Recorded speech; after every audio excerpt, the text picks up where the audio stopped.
My name is Pranav Kadiala, and I am doing my stats project on NBA shooting distributions. So I played basketball and watched basketball for a while now, and something that I always hear is how over the last 20 years, teams have shifted their scoring focus from being in the paint to the three-point line. And I wanted to test if these claims are really true and if these critics really knew what they were talking about. So I went over to the NBA website and collected data about the two teams that played in the NBA Finals for a given year. I split up the 20 years of data I had into three eras and compared those eras based on shooting locations. And I compared those shooting locations based on the paint, which is really close to the basket, the mid-range shot, and the three-point shot. So if we go back here, this is the paint, this is the mid-range shot, and this is the three-point line. Um, so this is my raw data.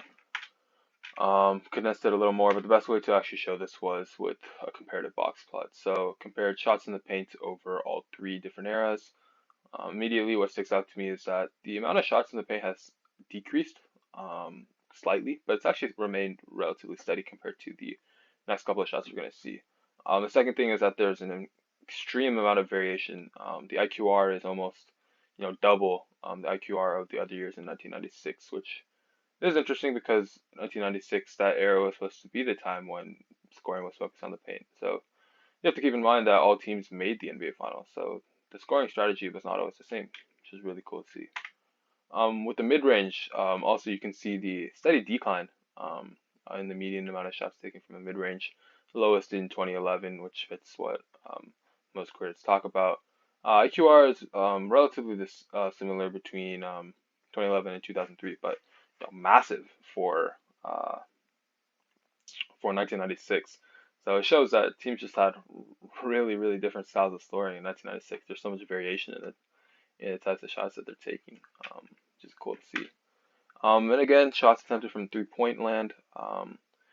Almost linear increase in the shots taken. Lots of variation in the 2011, but not too much variation in the past couple of years. So it shows that three-pointers have kind of just started to catch on now. But they're not still the mainstream way, and people can still win games without shooting threes. So I decided to do a chi-square test for homogeneity. My null hypothesis was that the distribution of shots from each location will be the same over all three time periods, and my alternative hypothesis was that it won't be the same over all three time periods. So for the assumptions and conditions, first off, the data are counts. Second, the individuals in the data are independent. Both teams played in the NBA Finals, but I used regular season data. So they couldn't have possibly changed their strategy because they wouldn't know who they were going to play in the NBA Finals. In that way, I think that the two teams that play in the NBA Finals are representative of all winning teams in a given year. The second condition is that um, the number of shots taken, 135,188 shots, is definitely less than 10% of shots by all winning teams in NBA history. The data is representative, although I didn't do a simple random sample. Looking back, that's one thing I would change. Instead of taking the two teams in the NBA Finals, just do a simple random sample. But taking the two teams in the NBA Finals should still be representative. The second assumption is that all expected counts are greater than 5, and they are indeed. The degrees of freedom, 3 minus 1 times 3 minus 1 is 4. So I compiled the data for the observed shots here, took row totals, column totals, and then did for the expected shot data row total over grand total times column total. Got the expected values. Did this formula to get these values: observed minus expected squared over expected.